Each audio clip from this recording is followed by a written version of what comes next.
Our next guest built a fashion empire, wrote several bestsellers, and still finds time to crush the hopes and dreams of young entrepreneurs every week on Shark Tank. Watch Shark Tank Wednesday nights on ABC. Please welcome Daymond John.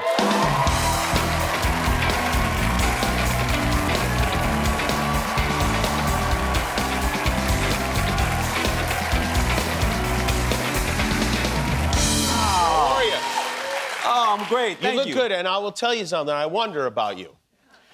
When you are a fashion impresario, when you're known for being fashionable, can you just look like a bum? Can you go out in shorts and Birkenstocks with a baseball cap on, or you always have to be like this? No. I actually can, because then people say, well, I know how you dress. Okay. So that's the actually, you can get away with it. You can get away with it because people assume that's how they should be dressing. Absolutely. How do you wind up becoming a magnate in this industry? In the fashion industry, I started off in '89 selling hats on a corner. And, and I mortgaged my home. I closed the business 3 times from '89 to '92. And then I finally made around '97, '98, and I was just about to be homeless. And I took my T-shirts and put on every rap video I could, and I would take them back after I put it on the rappers, and then put it on another rapper, and then take it back. Did they ever say, "Hey, I'd like to keep this"? Yeah, and then I ran. And then you would run. Yeah. And then people would see these shirts on the videos. They saw these shirts on these videos. They thought I was a huge clothing company. Meanwhile, I was a waiter at Red Lobster, and I was making the clothes out of my basement. Unbelievable. Yeah. Well, you worked really hard. Thank you. So that's really the answer. And you started, for those who don't know, FUBU. FUBU. Which was brilliant. For us, by us. It's the first hashtag in clothing. Yeah, right. The first hashtag in clothing. A lot of people thought it was only for African Americans. But the man I call my stepfather, he was happened to be of the Jewish faith, and he always told me, son, be pro-black, never anti anything else, and never become the thing you're fighting against. But with that said, so it's a culture. If he were to wear a for us, by us shirt, he did often. We would laugh at him. No, he did often. You know, some of my biggest, LL was the one who really took me to the moon, but NSYNC wore our clothes, Beastie Boys wore our clothes, and it was a big cultural movement at the time. Right. Yeah, I remember it was a big cultural movement, for sure. In fact, so much so that Michael Jackson would wear Michael Jackson. FUBU stuff. This was the only brand that Michael Jackson was ever spotted in. I'm gonna now show a picture of Michael Jackson, and you're gonna think we made it in Photoshop or something, because it is so preposterous, but this is a real photograph of Michael Jackson. That's a real photo. In FUBU. When you saw this photograph for the first time, did you lose your mind? I did. I didn't see that until he actually passed away. I had met him because Rodney Jerkins had called me, a producer, called me to the studio around 2000. I go into the studio. It's late at night. I walk into a dark studio. There's a whole bunch of fake Muppets and things around, and there are a whole lot of Reese's Pieces around the studio. I was like, what is this for? Who's this for? A child? They were like, no, that's for Michael. Because he eats it to get energy. Blanket comes in, he talks to me. We have a lovely conversation for about a half an hour.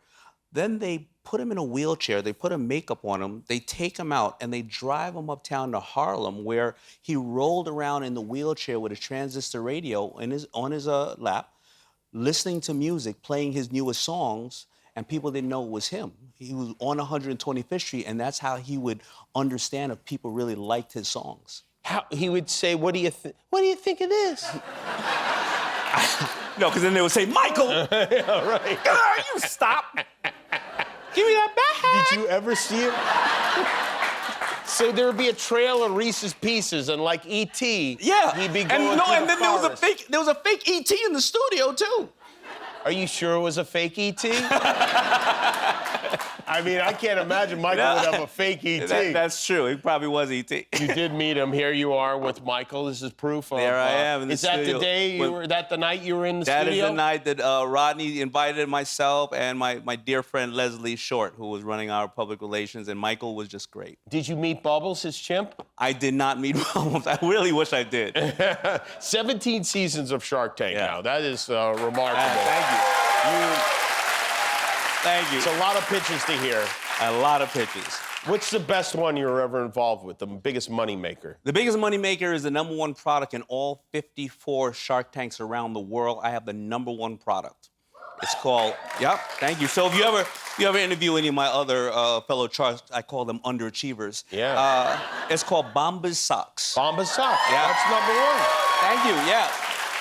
Okay, so that I find very interesting, and I'll tell you why. Because somebody comes in and says, I'm pitching socks. I would say, we already have socks. Yeah. There are a lot of socks. I personally have more socks than I will ever be able to wear in my life. How do you go, oh, that's great, socks? You know, like any investment, you believe in the founders, and they were such great people that I didn't think the socks were going to do well, and I invested in them. But for every pair of socks that they sell, they give a pair away to the homeless community, and they're in those communities, and people care about that. So you would never know. Let's see if you're wearing socks. I'm wearing Bombas socks. I am.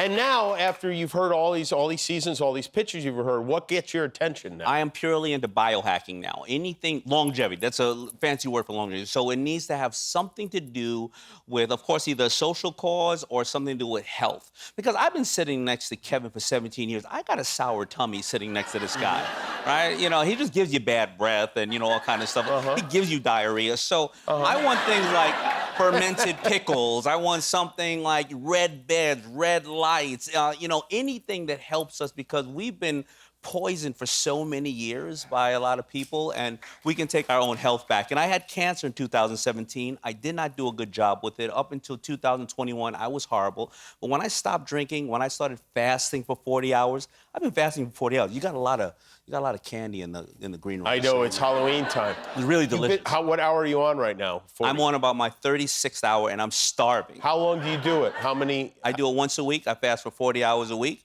And then I also do intermittent fasting. But still, don't get me wrong, I love sugar and carbs, and I have a very busy diet, so if I can do it, anybody can do it. I want to live to 120. What are you going to eat in 4 hours?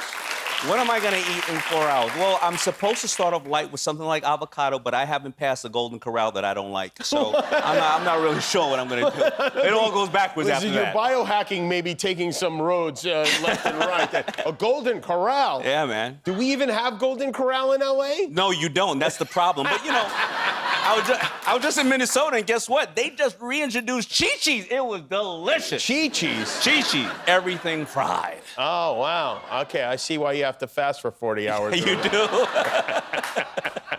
Well, it's great to have you here. Thank you. The new episode of Shark Tank, it airs tomorrow night, 10 o'clock right here on ABC, and the next day on Hulu. Daymond John, everybody. We'll be back with the bets.